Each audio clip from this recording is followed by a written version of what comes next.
sobre criatividade e inovação. Até lá! Sebrae apresentou Faça Diferente. Inove para crescer.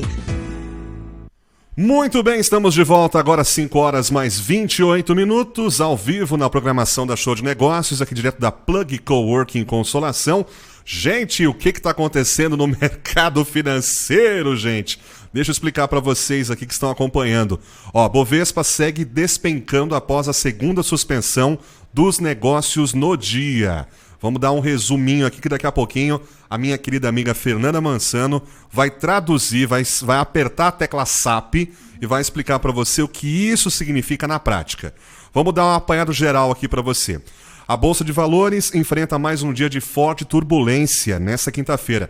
Paralisou as negociações pela segunda vez na mesma sessão, o que não acontecia desde a crise de 2008. Acompanhando os mercados financeiros globais em razão dos últimos desdobramentos ligados à pandemia do novo coronavírus. Para você ter uma ideia, às 4h16 da tarde, o Ibovespa tinha queda de 14,6% a 73.196 pontos, após a segunda paralisação dos negócios do dia. Caso a queda, portanto, na situação, chegue a 20%, a Bolsa pode decidir, portanto, por nova suspensão dos negócios. Nós estamos dando um apanhado geral para você. Às 11h12 da manhã, o Ibovespa recuou 15,43% a 72.026 pontos, quando foi acionado o segundo circuit break do dia.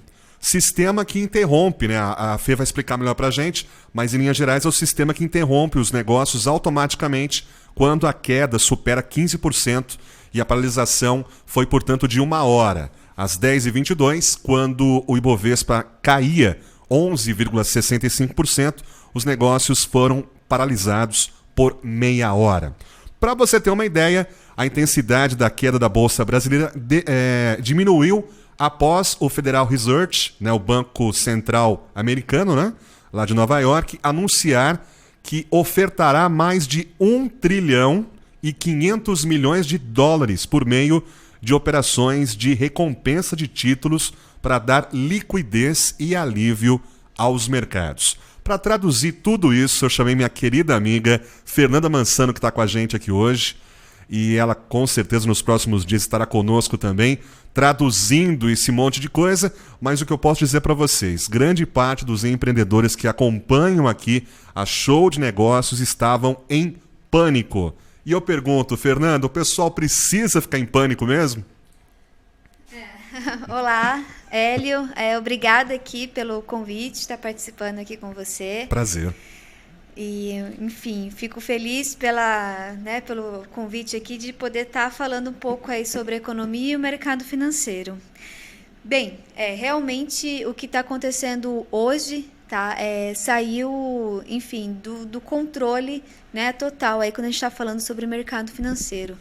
Né? Então, eu acredito assim, que já estava vindo já essas notícias, né, negativas pelo impacto do coronavírus há mais de um mês. Certo. Né? E na sexta-feira, né, com as notícias aí sobre o petróleo entre Arábia Saudita e Rússia, né, a gente viu aí o primeiro circuit breaker na Bolsa, então, na segunda-feira. Para traduzir para o pessoal que está acompanhando, Fê, o que seria esse circuit break?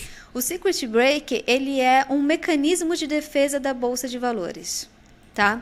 Então, ele ocorre quando há uma queda de 10% do índice em relação ao último fechamento, né? Então, na segunda-feira, o último fechamento foi na sexta-feira. Então, a Bolsa, a oscilação, quando ele bate os 10%, a Bolsa ela para as negociações. Então, é um mecanismo de defesa, tá, da Bolsa, por quê? Enfim, o medo está muito grande. Sim. Né? Então, as pessoas estão vendendo. Então, assim, ela fala assim, não, vamos acalmar os ânimos. O que aconteceria, Fernanda, se a Bovespa não fizesse isso? Deixasse rolar? O que poderia acontecer de pior? Ia continuar, enfim, as pessoas iam continuar vendendo. Porque, assim, eu sempre gosto de dar o exemplo de um grande gestor de um fundo, por exemplo. Certo. Né? Então, ele faz a gestão ali, por exemplo, de 5 bilhões, exemplo, um fundo. Né? E aí, de repente, na hora que tem o pânico, e você tem investimento nesse fundo, qual que é a sua primeira reação? Vou resgatar meu dinheiro? Sim, vou pegar. Não vou deixar ficar lá de jeito nenhum. Exato. Vou salvar o que dá. Eu prefiro ter o dinheiro ali na minha mão, embaixo do colchão, que seja, né? Sim. Do que deixar lá. Então, essa busca por buscar, enfim, ter o seu dinheiro, o que o gestor ele tem que fazer? Ele tem que dar liquidez para o fundo. Por quê? Os ativos daquele fundo, ele também estão aplicados em outros lugares. Então, na hora desse pânico, as pessoas vão atrás de buscar o dinheiro, né? Então, nesse momento que os gestores, não é nem porque eles querem, eles precisam vender, né, esses ativos. E aí é a hora que começa essa pressão de venda. Inclusive, Fê, é até interessante a gente destacar que é a 4ª vez na história, né, que isso acontece. Que é paralisado 2 vezes na mesma sessão, né? A última, pelo que consta, foi em 2008 que aconteceu 2 isso. vezes. 2 vezes. Quer dizer, e na ocasião, você se recorda o que aconteceu? 2008, subprime, né? A crise financeira dos Estados Unidos. Afetou, no caso. Então, digamos assim, não foi somente em decorrência do corona. Juntou a questão do petróleo, somado ao corona, mas o Brasil, de maneira geral, também não estava tão estável. Existia uma esperança por parte dos economistas, do crescimento, aquela coisa toda, mas não aconteceu isso. Bem, então assim, tem essa questão e também o que impactou fortemente, inclusive hoje, é que a Organização Mundial de Saúde também decretou a pandemia. Então, foi ontem, até né? então, pela OMC. OMS. Isso, OMS, saúde, exato, né? isso. Então, até então, a gente estava só acompanhando o número de casos que estavam, sim, aumentando, mas estava ali mais na China, aí a gente começou a ouvir na Itália, né? Então, assim, a gente estava acompanhando o número de casos. Só que, assim, eu vi que na hora que a OMS realmente falou assim, agora é preocupante mesmo, então foi na hora que os mercados aí começaram, né, enfim, acabou, né, liquidando aí as suas posições. E é nesse momento, então, assim, que acontece. O índice, o Ibovespa, ele sobe quando tem mais compras, mais negociações. Quando as pessoas começam a vender, o índice começa, então, a cair. Inclusive, Fernando, o que acontece? O pessoal mandou para mim aqui também.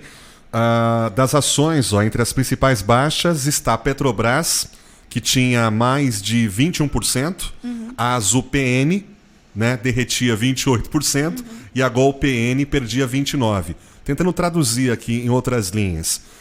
As pessoas que têm ações da Petrobras, da Azul, da Gol, enfim, precisa realmente se preocupar ou não é momento de pânico, deixa a coisa fluir? O que você, como economista experiente nisso, aconselha o pessoal? Bom, eu vou falar aqui uma coisa que eu até coloquei ontem no meu Instagram, né? A gente está no momento agora, você que tem ativos, eu também tenho ativos, eu também tenho investimentos, eu tenho ali o ativo, né? E aí o que acontece? É como se eu estivesse dirigindo agora, eu estou numa estrada, eu estou dirigindo, de repente começa uma chuva muito, muito forte. Sim. Eu não consigo enxergar um palmo na minha frente. Ou seja, eu não consigo tomar decisões agora rápidas. O que eu faço? Cautela, eu começo a dirigir mais devagar, eu ligo o pisca-alerta e eu vou tentar, talvez eu tente parar num lugar seguro. Se não, eu vou continuar dirigindo devagar. Tá certo? Então, assim, eu não vou parar no meio da pista ou, enfim, sair do carro e sair correndo. Eu vou ter cautela. Você vai continuar, mas com cautela, tranquilidade. Então, assim, Hélio, eu ouço algumas pessoas falando e eu acho isso até muito irresponsável. Agora é hora de comprar, tá tudo em liquidação, os preços baixaram muito. Eu não vejo isso, tá? Existe um índice chamado VIX, que, enfim, traduzindo, chama-se o índice do medo, que ele mede a volatilidade, ou seja, o quanto que o mercado tá volátil, ele tá, enfim, estressado.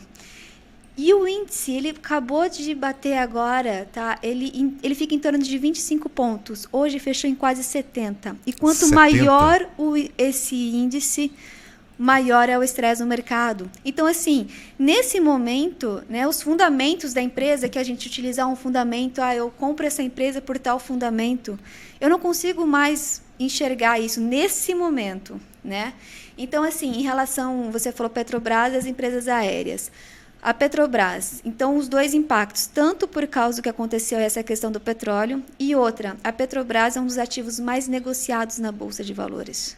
Entendi. Então, ela tem uma liquidez muito grande e uma negociação muito grande. Outro detalhe, a Vale como fica nessa história? Não altera?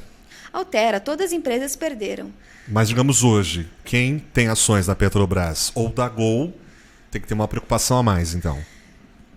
enfim. Pela queda. A questão da Gol e enfim, as empresas aéreas, elas foram afetadas por causa do coronavírus, então acaba diminuindo aí a demanda por viagens. Até aproveitando esse gancho, Fernanda, tem até um detalhe interessante aqui, que até o G1 está destacando, que possivelmente o maior catalisador para isso seria o presidente norte-americano, Donald Trump, que anunciou na noite de quarta que ia proibir viagens da Europa para os Estados Unidos por 30 dias. Segundo a informação aqui, a medida de Trump assusta os mercados que seguem de olho no impacto do coronavírus na atividade econômica mundial. Também na terça, como nós já havíamos mencionado, a Organização Mundial da Saúde, a OMS, classificou o surto como pandemia. Então, quer dizer, juntou a questão do que foi dito pelo Trump, mais a declaração da OMS declarando o coronavírus como pandemia, e juntou-se também um pouquinho mais a questão da economia e da briga pelo petróleo, lá tanto no mercado russo quanto no mercado asiático. Juntou tudo, então? Juntou tudo, né? Então, assim, essa questão, alguns perguntam, mas então eu vendo as minhas ações, sim, essa eu é a pergunta. Coloco o que dinheiro eu faço? Saio correndo, no bolso, vendo, compro. né? A gente estava até falando sobre as pessoas que, enfim, isso já no mercado de derivativos, né, que acaba alavancando e tudo mais, esses realmente estavam também tomando riscos muito altos, né? E, enfim, tiveram que, a gente fala assim, né, tiveram que zerar suas posições, e esses com certeza tiveram muito prejuízo. Mas para quem já tem os seus ativos, uma coisa é certa, Hélio, o mercado volta. Tá? A grande questão é em quanto tempo vai ocorrer essa recuperação. Esse é o ponto. Né? Então, por exemplo, ativos mais líquidos, como o Petrobras, por exemplo, enfim, as negociações vão continuar, vão voltar. Então, assim, é saber em quanto tempo vai ocorrer essa recuperação. Tá? Então, acho que esse é o grande momento, né? Então, assim, se a pessoa deixou ali, enfim, quem já está num ativo desse, que é um ativo de risco, que são ações, a gente Sim. não sabe quando ganha ou quando perde e em quanto tempo isso pode ocorrer. Mas aí o risco, na verdade, Fernanda, o maior é quando você tira, porque aí realmente é perda. Aí, realmente, enfim, se hoje o valor está abaixo do que você comprou, enfim, você perdeu. Né? Então, assim, eu pelo menos não estou mexendo nas minhas, né, Você no meu está só portfólio. acompanhando, como você colocou, você está dentro do carro, em meio à tempestade, andando lá a 20, 25 por hora. E esperando a chuva diminuir para eu acelerar e tocar adiante. Entendi. Esse é o ponto. E, assim, outra coisa que é importante, né, que eu acabo falando bastante sobre essas questões de investimento. Né? Eu não estou falando isso agora, eu sempre falei sobre isso. A importância da diversificação. Né? A gente sabe, eu estou na renda variável, já é um risco muito alto. Então, assim, quais são as empresas que acabam tendo uma perda maior quando ocorre um caso desse, que a gente na economia a gente chama, né, de um risco sistêmico, ou seja, afeta todo mundo. Todo mundo é afetado. Contudo, né, algumas empresas elas acabam tendo uma perda um pouco menor, porque também o risco dela, a volatilidade dela é menor. Então, a importância da diversificação, né, é acreditado. Nunca coloque todos os ovos na mesma cesta. Exato. Já dizia a vovó, né? Tem que ter essa diversificação. Outro detalhe também, Fernanda, aproveitando tua presença aqui no Show de Negócios Online, outra questão que pesa também no mercado, né, de câmbio para essa quinta-feira foi a derrota sofrida pelo governo no final da tarde, após o Congresso Nacional derrubar o veto presidencial do projeto que amplia o acesso ao benefício de prestação continuada. Isso foi algo que mexeu também com a economia, né? Segundo as informações que nós temos pelo G1 aqui, teve um impacto estimado em cerca de 20 bilhões já no primeiro ano. Isso de fato afeta ou não afeta tanto também? Algumas pessoas levantam esse cenário também como sendo um dos responsáveis por isso. Tem alguma coisa a ver também ou não? Sim. São fatos isolados? Sim, isso aí refere-se à política fiscal, né, do nosso país. E essa questão, sim, até porque, enfim, né, hoje o Brasil está todo, né, em cima das suas contas, né, nacionais, né? Então, assim, o país pode gastar ou não, e aí entra outra teoria também, é o momento do governo intervir como o governo americano está fazendo, e amanhã, como você bem colocou, né, mais de $1 trilhão, se a gente for converter para reais, é o PIB brasileiro. Sim, praticamente. 1 tri 500 milhões, hein? Né? Aliás, 1 tri 500 bilhões. Trilhões, É. 1 tri e 500 bi, exatamente. É muita então, se a gente coisa. for converter, o PIB agora saiu, enfim, há 2 semanas de um pouco mais de 7 trilhões de reais, então convertendo a gente vê. Então, assim, essa intervenção do Estado, né, para tentar, enfim, minimizar um pouco o que está acontecendo. Mas, Fernando, me diz uma coisa, conhecendo um pouquinho da história de Donald Trump, será que ela não está, como diz, jogando verde para colher maduro? Será que, de fato, o Federal Reserve tem essa grana disponível para bancar isso aí? Tipo assim, assumir a responsabilidade? Porque, pelo que consta, não foi feito nenhum tipo de pesquisa ou uma conversa prévia. Foi simplesmente numa entrevista. Não vamos fazer tal coisa. Porque, tirando com base o nosso presidente também, que não é muito incomum, né? Ele primeiro fala, depois avisa que vai fazer. Pode acontecer isso ou você acha que não? Não, isso vai acontecer porque ali nos Estados Unidos eles não vão imprimir o dinheiro e colocar na economia, né? Eles vão fazer através dos títulos públicos, né? Então, quando o governo ele quer diminuir o dinheiro da economia, o que ele faz? Ele vende título, aí a pessoa pega o dinheiro e coloca nesse investimento, então ele diminui o dinheiro da economia. Hoje ele vai fazer o quê? Ele vai comprar esses títulos, então ele está injetando o dinheiro de volta. Então, é uma das formas, né, da política monetária, né, que os bancos centrais eles têm esse instrumento, tá, para fazer a política então monetária, né, através ou colocar mais liquidez no mercado ou tirar, né? Então, enfim, ele vai fazer através dos títulos públicos, que realmente tem muitos títulos, né, no mercado. O título público americano é considerado um dos títulos com menor risco no mundo, né? Então ele vai fazer através dessa política.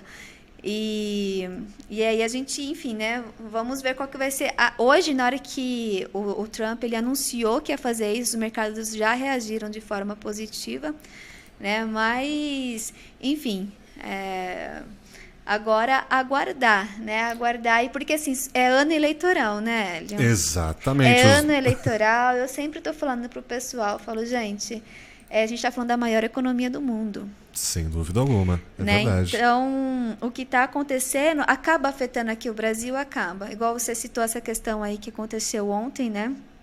Do orçamento aí. E, assim, eu acho que, enfim, o que aconteceu afetou, mas afetou muito pouco. Todo esse impacto que teve no mercado hoje foi dessa questão internacional. Entendi. Foi muito maior, né, do que se fosse, enfim, acho que, porque assim, hoje é quinta-feira, né, terça-feira saiu dados da indústria no Brasil e vieram muito bons, só que assim, não adianta aqui... Houve um crescimento, mas não substancial. Nada enfim, essa é a questão, né, tá crescendo de forma gradual, né, a gente passou por uma crise e tudo mais. Porém, essas questões, né, internacionais, essa questão do petróleo, enfim, do coronavírus, está tendo um impacto muito maior, né, na decisão dos agentes do que simplesmente o que a gente está vendo tem uma aqui. pergunta aqui no site, no showdenegócios.com.br, o Pedro de Osasco. Osasco, para você que está acompanhando em outros estados, outros países, enfim, é um município próximo de São Paulo aqui. Tá? Bem, tem a ver com petróleo, mas tudo bem, eu acho que não tem... Posso passar para você aqui, Fê? Pode. Eu achei interessante a pergunta. Por que os preços do petróleo despencaram? Tá. Tem uma explicação ou uma série de fatores? Explica pra gente. Tem sim. Então existe, enfim, a gente fala Aproveita e assim, manda um abraço. Pedro de Osasco. Opa, Pedro, obrigada pela pergunta, tá? É muito boa a sua pergunta, porque você começa a entender, né, que também o porquê que o preço ele é afetado aqui no Brasil também, né? Então, enfim, o preço do petróleo, o petróleo é uma commodity, então os preços eles são chega-se no preço através aí da oferta e demanda mundial de petróleo, tá certo? E aí o que acontece? Nós temos aí a Arábia Saudita, que é o maior produtor de petróleo no mundo, né? E aí a gente viu que começou a ter um conflito, né, com a Rússia. E até então o preço do petróleo realmente estava, enfim, num patamar até que alto, né? E parece que por questões políticas, né, a gente às vezes eu até falo assim, será que é para derrubar o concorrente? Será? Não é? Até porque a Arábia Saudita sabe-se que ela produz com um preço muito menor do que a Rússia, né? Então, mas por que a briga agora? Tudo bem, sabemos que é questão política, mas não é muito estranho também, porque a Arábia Saudita não vai interferir absolutamente em nada. Ela tira um concorrente de linha, né, da frente, porque, enfim, o preço está alto. Quando o preço está alto, outros que produzem com um preço muito maior conseguem entrar no mercado. Né? E ela... Abriria caminho para outros aí. E ela diminuindo, enfim, ela falou assim, então vai diminuir a produção. Então ela começou ali com essas questões, nessas pressões aí para derrubar o preço. E ela conseguiu. Então, assim, o que aconteceu foi uma questão puramente política da queda do preço do petróleo. Foi totalmente política. Né? E ela conseguiu derrubar o preço do petróleo, então ela acaba tirando alguns concorrentes que produzem com preço muito maior. Né? Então isso acabou afetando a Petrobras também. Que muitas pessoas estavam, na verdade, otimistas com isso. Falou, vai diminuir o preço do gás, vai diminuir o preço na bomba. Hélio, se não fosse o coronavírus, a Azul e a Gol estavam comemorando agora. Sem porque dúvida. o principal insumo dela é o diesel. Exatamente. E o diesel de combustível para aeronave é um absurdo. Exatamente. Ela estaria, agora as ações estariam lá em cima. Né? Então, assim, para a produção igual ao nosso país, que a gente depende muito dessa exportação de commodity e que o custo de transporte nosso é muito alto, também ia beneficiar. Né? Então, assim, o que aconteceu foi aí uma questão entre Arábia Saudita e Rússia, né? Uma questão política, e que acabou aí derrubando os preços, tá, do petróleo. Então, enfim, foi que a gente começou a observar na sexta-feira e acabou impactando aí na segunda-feira e já... Bem, então vamos acompanhar os próximos capítulos dessa novela. Está parecendo novela mexicana, que você pensa que vai acabar e continua ainda mais um pouquinho. Sempre tem uma reviravolta, sempre tem alguma coisa. Então você que está acompanhando aqui a Show de Negócios, obrigado pelo carinho de todos vocês, tanto aí pelo site quanto pelas redes sociais. Tenho certeza que a Fê vai participar outras vezes com a gente aqui, apertando a tecla SAP da economia, para a gente entender melhor. E então, último conselho, Fê, para o pessoal que está acompanhando, o pessoal que está investindo. O que a Fê, como economista, como investidora, aconselha os nossos amigos nesse momento de crise, nesse momento de turbulência econômica? Só observar. Só observar, esperar esse medo, esse estresse que o mercado está agora, tá? E esperar. Só observar. Então, assim, se alguém chegar e falar, é o momento de comprar, cuidado, tá? Principalmente quando a gente está falando em renda variável, tá? Então, espera o mercado acalmar um pouco. A volatilidade, como eu falei para vocês, está muito alta. A gente não consegue saber o que pode acontecer amanhã. Então, espera essa semana, espera até a semana que vem. Vamos ver que, enfim, se começa a acalmar. Né? Que o mercado vai reagir com essa questão aí, né, desse estímulo monetário que os Estados Unidos vai fazer a partir de amanhã. E a gente, enfim, na semana que vem, a gente talvez já tenha outro cenário aí. E vamos torcer para que o Trump não cumpra a promessa, pelo menos, né? Deixa o pessoal passear um pouquinho, né? Eu acho que já está acho que já está certo esses 30 dias aí que ele falou. Né? Então, e a gente acompanhar os números aqui no Brasil, né? A gente já está vendo aí, já está saindo alguns números aqui, né, confirmados e agora como, enfim, né? Enfim, como pessoas que estão relacionando com outras pessoas e cuidado, né? Enfim, acho que a cautela agora de talvez, né, enfim, ter mais cuidados aí em relação ao álcool, gel, Sim. E usar e tudo mais. E nós sabemos também, né, Fê, que é né? interessante, eu ouvi o depoimento, acho que foi do ministro da Saúde, falou, tudo bem, é uma doença que causa preocupação, mas, poxa, sarampo tá matando pra caramba. Essas enchentes, o que morreu de gente com leptospirose, não se relata. Tipo assim, não estamos dizendo que o coronavírus não seja uma doença importante e que exige a preocupação da sociedade. Mas não é só isso, tem outras doenças também. E outra, também tem, não é pegou a doença, você vai morrer, já é um atestado de óbito, não é isso. Tem uma série de fatores, a questão do organismo, da resistência, se você é um pouco mais velho ou não, tem tudo isso. Então, o pessoal está muito preso nessa questão do corona, como dizem, virou a doença modinha, né? Mas é importante que em todos os âmbitos nós tenhamos essa preocupação de cuidar da saúde, enfim, ter o saneamento, enfim, ter toda essa preocupação. E vamos acompanhar, né, Fê? Tem muita coisa para rolar aí, e eu tenho certeza que você também vai estar informando, atualizando a gente aqui, e pode ficar atento. E obrigado mais uma vez pela sua presença aqui na Show de Negócios, viu? Eu que agradeço, Hélio. Muito obrigada.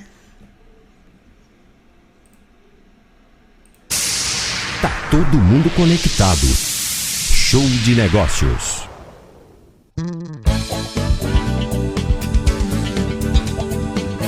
Fé e Sociedade, com Luiz Saião. Capitalismo. Todos têm acompanhado a realidade do mundo contemporâneo, que é o mundo onde a força do mercado, a força do capital, certamente tem predominado sobre a maioria absoluta das sociedades. Vimos há cerca de 2 décadas o esfriamento da Guerra Fria e a disputa ideológica da sociedade contemporânea entre capitalistas e socialistas viu um caminho bastante estranho começar a se desenvolver. Por incrível que pareça, a China comunista se torna talvez a moeda mais importante do capitalismo depois dos anos 90 e esse modelo neoliberal se espalha por todo o mundo e a realidade do valor financeiro aplicado a quase todos os conceitos